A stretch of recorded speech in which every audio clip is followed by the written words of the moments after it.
Well, for artists, the best thing you could do is try and make as much noise as possible on your own, in your own marketplace. You know, now sometimes that you're limited by the kind of music you're doing. But if you know, if you're doing music, like if you're doing hip hop, or if you're doing punk, or if you're doing neo jam band hippie type stuff, you have the ability to get something going in your market. It's not like you need to come to New York, LA, or London necessarily.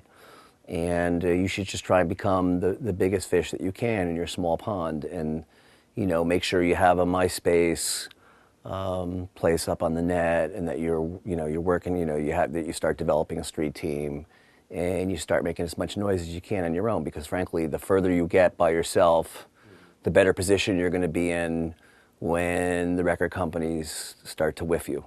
I look for, what I call that ephemeral that thing, the thing that I don't have, I mean, I was a player, and I played saxophone, and I played, really fast, and I could read well, and I could play high notes, and I had good tone. I just had nothing to say. I was great, but this is kind of like a world that rewards either awesome or suck, and I was neither.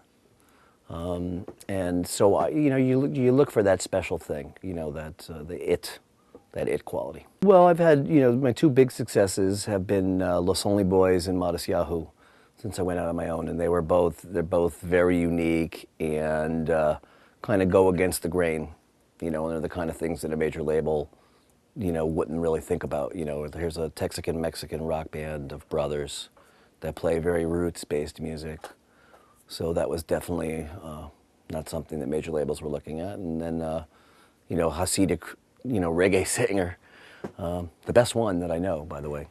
But these were both really like special talents, and they had that thing that I talked about, that it thing.